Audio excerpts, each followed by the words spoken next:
पहले ऋषिकेश आपके पास आ रही हूं क्योंकि वहां पर स्टूडेंट्स बहुत वोकल हो रहे थे। इससे पहले जब आप बातचीत कर रहे थे इस पूरे विवाद को लेकर, बात कीजिए स्टूडेंट से, क्या कहना है, ये विरोध सही है या गलत?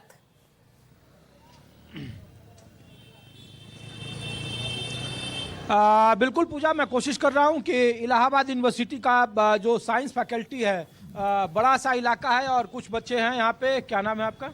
मेरा नाम यश नाम है। इधर देखो, इधर कैमरा। हाँ हाँ।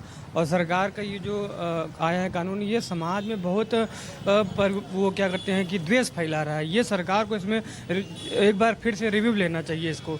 ये समाज के लिए, अब हम आपस के ही मित्र रहते हैं, ऐसे रहते हैं, तो अब ये इसके लिए सही नहीं रहा। इसमें सरकार को फिर से एक बार देखना चाहिए, रिव्यू करना चाहिए। सरकार से हमारी अपील है, उसके बाद ये सब ठीक से लागू करना चाहिए। देखा है रेगुलेशन? नहीं, रेगुलेशन नहीं देखा मैंने। रेगुलेशन बस यही देखा कि ये जो है सामान्य वर्ग के छात्रों के साथ अन्याय हो रहा है। कहीं ना कहीं सरकार जो है ओबीसी वर्ग और अनुसूचित जातियों और जनजातियों के प्रति ज़्यादा पोलाइट है, या ज़्यादा उनकी तरफ ज़्यादा ध्यान है उन लोग का। सामान्य वर्ग के छात्रों के साथ ये बहुत बड़ा अन्याय है। सामान्य वर्ग से? जी। चलिए, मैं कोशिश करता हूँ कुछ और बच्चों के से मैं बात कर पाऊँ आप लोगों से। और कुछ लड़कियाँ यहाँ पर हैं। आप लोग इसी यूनिवर्सिटी की हैं? इसी यूनिवर्सिटी से हैं आप लोग? कहाँ से हैं आप लोग? केनाई से।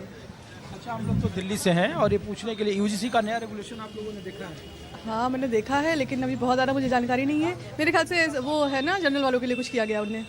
हाँ, तो उस पर आप लोगों की राय क्या है? क्योंकि एससी एसटी मैंने तैयारी कर रहा हूँ, उनसे पूछिए, आप हम क्या बता सकते। मैं तो आप लोगों से, चूँकि सबसे ज़्यादा तो जो लड़कियों को लेकर के मामले में और जिसको लेकर ये बनाया गया, जो पायल थी महाराष्ट्र की, और जिसकी अभी मैं सोसाइटी बताऊँ तो मुझे बहुत ज़्यादा इसके बारे में जानकारी नहीं है, लेकिन अगर विरोध हो रहा तो जाहिर सी बात है कुछ होगा उसमें विरोध के लायक।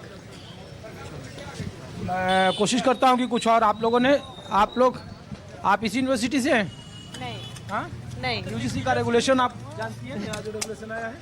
ये इतने लोग खड़े हैं, आप इनसे पूछिए। चलिए, आप लोग भाई साहब बताइए, नया रेगुलेशन आप? हाँ, देखा है। क्या है उस पर आप लोगों की राय? उसमें केवल सवर्ण जो है छात्र जो है, जो सामान्य जनरल कैटेगरी के जो स्टूडेंट्स हैं, उनको केवल एक किनारे करके बाकी सबको एक जो है कैटेगरी में रख दिया गया है। उनके साथ केवल कास्ट डिस्क्रिमिनेशन हो, जबकि ब्राह्मणवाद के नाम पे जो है जेएनयू में इतना ज़्यादा वो होता है कि ब्राह्मणों भारत छोड़ो और ये जो है ये सब चीज़ें होती रहती हैं। तो क्या सवर्ण छात्रों के खिलाफ जो है जातीय हिंसा अन्य कैटेगरी के छात्र नहीं करते हैं? तो इनको क्यों इतना ज़्यादा इनके साथ डिस्क्रिमिनेशन किया जा रहा है? इनके अधिकारों की बात कौन करेगा?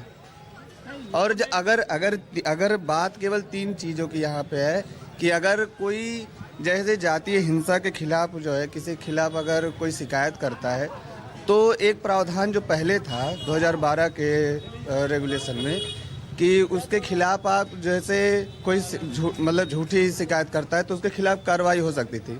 नए रेगुलेशन में उसको हटा दिया गया है। उसके अलावा जो है लेकिन कह रहे हैं ना कि जनरल क्लास के लोगों को ऐसा क्यों लगता है कि जो शिकायत होगी वो उन्हीं के खिलाफ होगी? एक जो ये साइकोलॉजी है, इस पर लोग कह रहे हैं कि होता है, ऐसा होता है। जातीय हिंसा कानून है SC/ST का। हाँ। क्या वो निष्पक्ष है? निष्पक्ष है? आप समानता की बात करते हैं, आप समानता की बात करते हैं। कल आप कंचना यादव का बाइट सुने? कंचना यादव जो की बात करते हैं, आप यूनिवर्सिटी में ही भेदभाव कर रहे हैं। ये ठाकुर एक पंडित है, ये मुसहर, ये जाति, तो ये यूनिवर्सिटी के अंदर क्यों हो रहा है? आप यूनियन सिविल कोड की बात कर रहे हैं, 44 लाएंगे अनुच्छेद। बात नस्ल की हुई थी ना, तो नस्लीय हिंसा तो ये भी है ना कि ब्राह्मणों भारत छोड़ो, ये छोड़ो वो छोड़ो करते रहते हैं जेएनयू में। तो उसके लिए नहीं विरोध होना चाहिए? ब्राह्मणवाद क्या है? वो नस्ल नहीं, वो नस्लीय हिंसा नहीं है। 90 के 80 तक तिरक, तराजू और तलवार, इनको मजबूतो आचार ये बोलते थे। 4 किस कैटेगरी में? ये किसके लिए बोलते थे? राजनीतिक तौर पर तो हमने देखा कि 2007 में वही नारा में मायावती सरकार में आ गई। राजनीतिक रूप में लोग गाली देते हैं, क्या करते हैं, राजनीतिक बात अलग है, लेकिन इंस्टीट्यूशन में जो है, इंस्टीट्यूशन शैक्षणिक संस्थान है, विद्यालय। हम कह रहे हैं कि अभी 3-4 दिन पहले उसके दिल्ली वाला राजनीतिक बात, दिल्ली में एक कौन सा कॉलेज था? श्री राम कॉलेज। श्री राम कॉलेज